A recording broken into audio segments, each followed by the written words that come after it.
Gandang umaga po. Yan, papakawit po tayo ng niyog. Yan, oh. Ha-harvest. Harvest po ng niyog, oh. Ang lakas po ng hangin, kaya mabagal.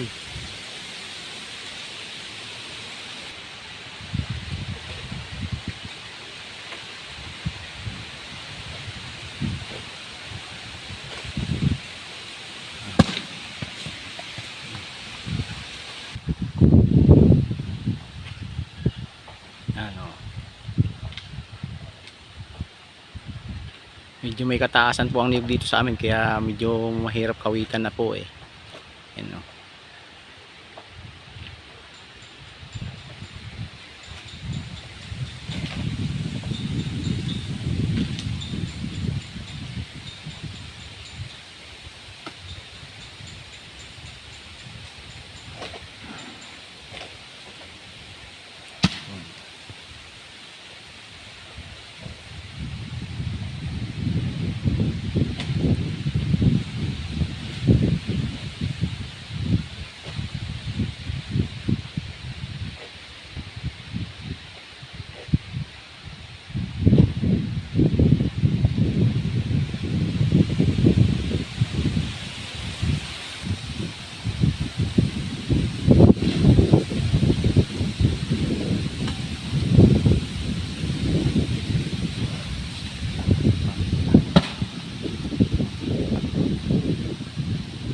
Mayroon pa po, oh.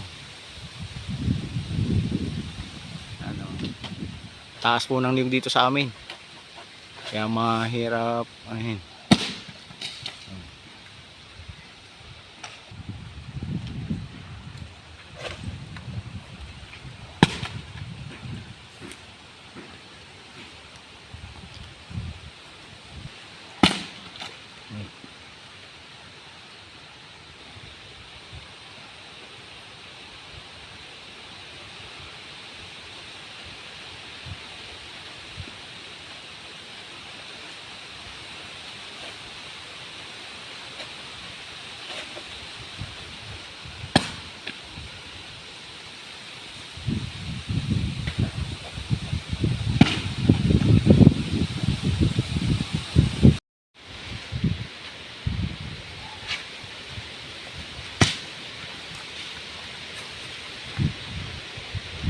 Ang lakas po ng hangin, hindi makabilis ang magkakawit, natutumba ang galahan.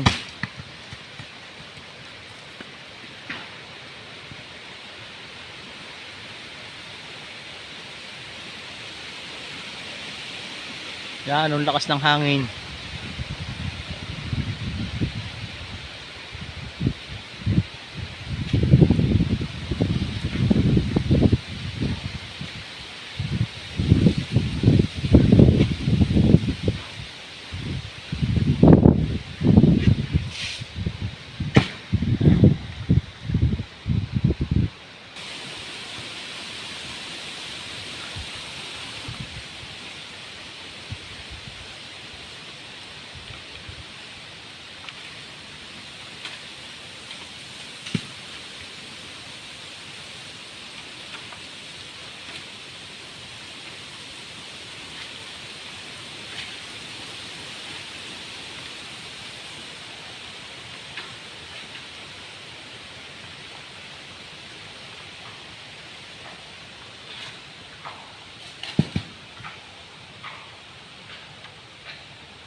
Sa lakas po talaga ng hangin, oh. Yan, oh.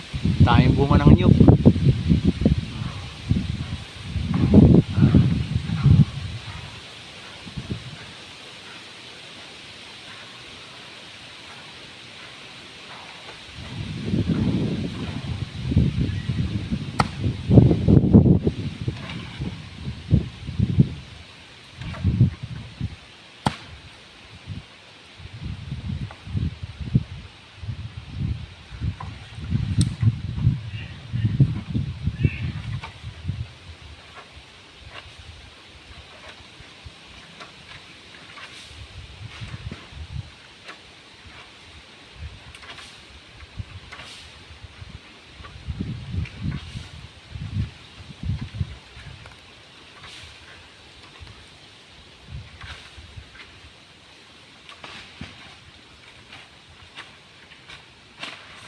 Hmm.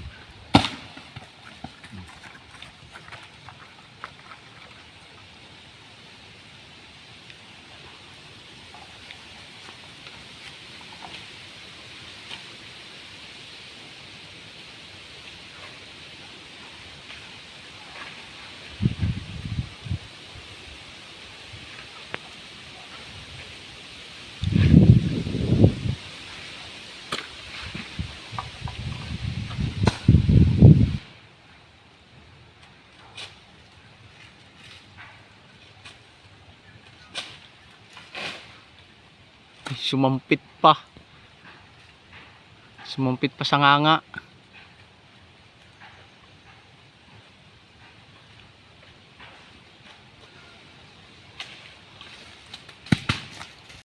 Okay po yung kinakawit namin kahapon, oh, yan, pinatatapasan naman po ngayon. Ang nagtatapas po ay si Papa Alex. Ha? Yan. O, Ang pinaka-legend dito sa amin na magtatapas. Yan. No, Papa Alex. Yak. Ilang taong ka na nagtatapas?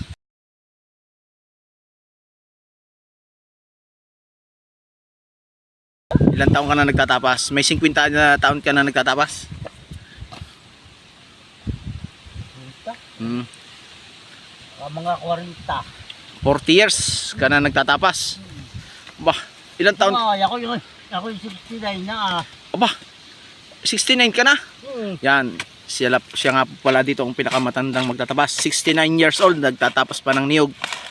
Yan. Eh di mga ilang taon ka nagsimula? Mga 20 anyos. Ako nag-asawa na. Oh. 30. Mga 30 anyos ka na nagsimula.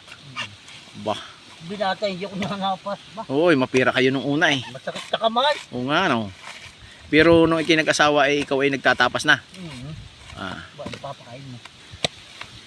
Sa maghapon Papa Alex noon, ilan ang kaya mong tapasin na niyog? Kalibo. Hindi yung magandang sagot. 2,000. 2,000 maghapon. Oo. Ah, Paggana, may 3,000. ayun. Ay, kabataan ah. Oh, 3,000 kaya po niya nung kabataan niya. Ay ngayon, Tama na 1,000. May Isa- katulong. yan, 1,000 daw po siya ngayong maghapon, gawa ng may katulong siya. Yan, minimum po 'yon na kanyang kaya pantapasan ngayon. 69 years old na.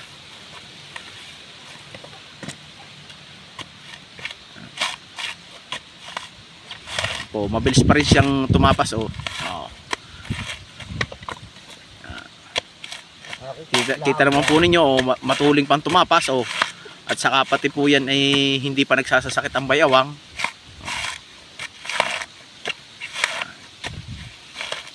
Yung isa, yung nakapula. Mamaya natin interview niya si Kirby. Ayun pa po ang isang Bata ako. ayun pa po ang isang magtatapas, oh. Yan. Wala akong pinagaya. Yan si Kirby. At saka ayun pa po ang isa, oh. Yun. Tatlo po silang nagtatapas. Yan. Yan po yung mga kinawit namin kahapon na niyog. Ngayon lang po pinatapasan at kahapon po ay walang maghahakot. Yan po. Yan.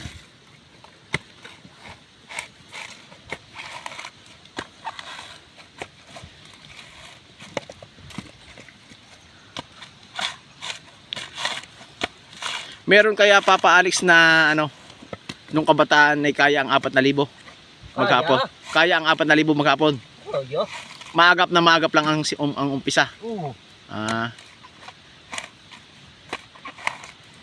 Kaya yun. di ba nung dati ay ang niyog ay iniipon sa tabi ng bahay? Oo. Oh. 'Yun ang gayon, nakaka-4,000 sa gayon. Pero pag gayang pakauli, hindi kaya no. Kaya din. Hindi na magalit. Hindi yung pauli baga, yung gayang pauli, hindi yung nakaipon sa. Dati kaya. Pero ngayon hindi na no. Hindi na magalit ng liyog. Parehas din naman.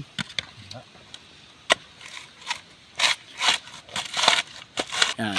Pasadahan mo pa pare kang isang matuling na matuli.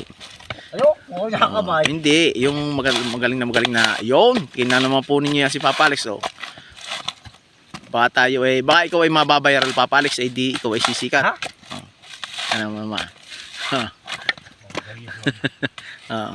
Pag bagari nag-viral, oh, bere mo 69 years old ka na nagtatapas ka pa. Oh. Di ba kaya ang iyong mga anak ay professional na? Oh. Yung iba. Oh, tamo. Lahat ay may trabaho po ang anak niyan. Baka hindi po nyo alam. Yan po ay talagang masipag lamang. Oh. Ang anak po niya sa abroad ay 2. Oh.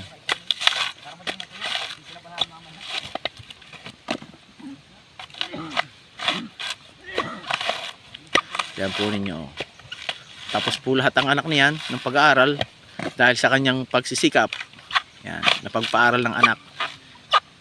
Ang ibinuhay mo, Papa Alex, sa iyong pamilya ay lahat na ng trabaho na kaya mo.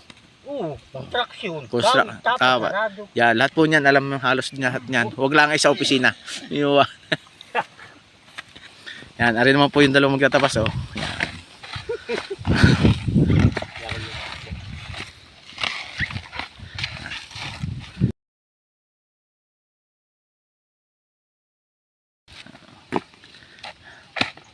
Ikaw, Carbelan, ang iyong kaya sa maghapon? Minimum. Oo. Yan, 1.5 daw po siya minimum maghapon. Yan. Oh. Parehas po yan, oh. Dalawa, oh. Dalawa po sila.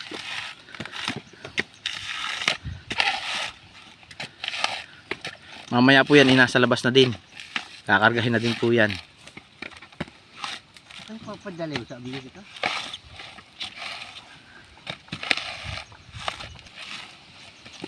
Dapat doon sa labas may pang ano, pang pantaklob. At yun ay mabibilad ng init doon. Nasa ilayanan ng puno ng kahoy pag uminit eh. Bilad yun. Bigisa kayo. Oo, dami. Malakas na lang.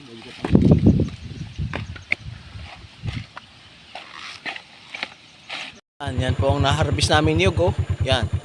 Andun pa po sa likod yun. Andun pa po. Meron pa po isang punto sa likod. Yan po ang naharvest namin sa 2 araw na aming pagka-harvest ng niyog. Thank you so much po. Bye-bye.